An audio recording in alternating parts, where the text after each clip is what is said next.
As Sementes do Reino. Baseado no livro A Casa do Caminho e os Primeiros Cristãos, de Sergito de Souza Cavalcante. Abertura, citação de Gibran Khalil Gibran. A coruja, cujos olhos feitos para a noite são velados ao dia, não pode descortinar o mistério da luz. Se queres realmente contemplar o espírito da morte, abre amplamente as portas do coração ao corpo da vida. Pois a vida e a morte são uma e a mesma coisa, como o rio e o mar são uma e a mesma coisa. Na profundeza de vossas esperanças e aspirações dorme vosso silencioso conhecimento do além. Todas as citações se referem aos evangelhos e ao livro, Atos dos Apóstolos. Parte 9. Após 40 dias de profícuos ensinamentos, o Cristo sobe ao Pai. Havendo provado que a morte não existe, que somente o corpo de carne é que morre. Os líderes cristãos estabelecem os fundamentos do reino. Eis os fundamentos: escola, hospital, oficina de trabalho, assistência ao necessitado, local de oração e comunhão com o Cristo. A Casa do Caminho nasceu da irresistível e natural vontade, que todo homem espiritual sente, de se unir voluntariamente aos ensinamentos do Evangelho. Sob o comando do Cristo, para formar um grupo de pessoas com os mesmos objetivos, devotados à prece, ao estudo, ao trabalho e à vivência evangélica. Era uma linda comunhão de pessoas simples, que se propuseram espalhar a verdade do Evangelho, bem como, de o praticar junto aos seus irmãos em humanidade. Com estes propósitos fizeram desta casa uma escola, um hospital, uma oficina de trabalho, um local de oração e comunhão com o Cristo. Eram tempos difíceis, escassos os meios de comunicação, dificuldades para obter textos escritos. E isso exigia dos primeiros cristãos muito esforço e dedicação para a divulgação dos ensinos do Mestre. O apóstolo Paulo foi um verdadeiro gigante, que não mediu esforços para levar até os confins da terra a mensagem libertadora do cristianismo primitivo. Os discípulos viajavam por toda a região conhecida da época, e sofreram muito dando testemunho do que aprenderam, dos ensinos deixados por Jesus. Era importantíssimo levar aos chamados gentios a pureza dos ensinos cristãos não só com palavras, mas sobretudo com exemplificação. Montaram um trabalho assistencial de distribuição de alimentos, de remédios, de cuidados com os doentes, tinham os dons de cura. Tudo isso como motivação para alcançarem o objetivo maior: a evangelização do assistido. Procuravam transformar o assistido em assistente, e foi assim que aconteceu com Gesiel, amparado pelos homens do caminho, o qual veio a ser o maravilhoso Estevão, o primeiro mártir do cristianismo nascente. Nada, portanto, era maior ou mais importante do que os ensinos evangélicos, aliados à vivência da mensagem libertadora.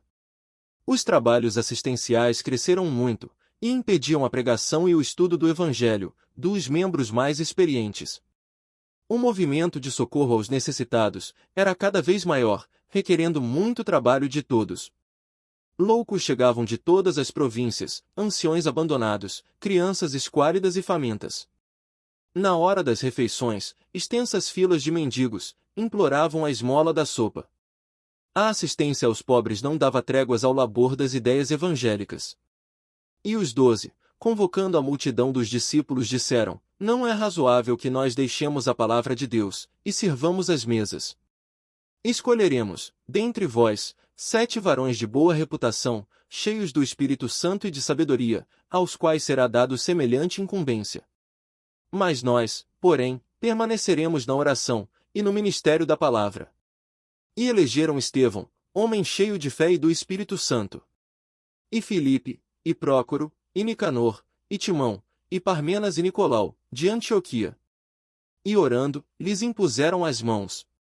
Os primeiros dirigentes da Casa do Caminho davam assim muito mais importância ao estudo e à pregação evangélica do que à distribuição simples de bens materiais. Se observarmos atentamente as Escrituras, verificaremos que Jesus se preocupou basicamente em nos ensinar como poderíamos, com o nosso próprio esforço, nos libertar de todos os males físicos e espirituais, ou seja, de todos os medos e inseguranças, tão comuns no homem da terra. Jesus sabia como ninguém que, se resolvêssemos os problemas do nosso núcleo espiritual, acertaríamos todos os problemas de ordem material. Não veio também tão pouco para curar pessoas, apesar de ter curado alguns poucos. Não estendia as mãos curando indistintamente a todos que cruzavam seu caminho. A mensagem maior que deixou foi a do amor. Através dela veremos de curar não somente os nossos males físicos, mas, sobretudo, a nossa paralisia espiritual. A mediunidade era muito exercida, mas davam mais importância à pregação da mensagem libertadora de Jesus. Nosso Mestre passou pela terra, convidando os homens para mergulharem dentro deles próprios, para que assim pudessem construir um novo homem, pleno de amor e paz.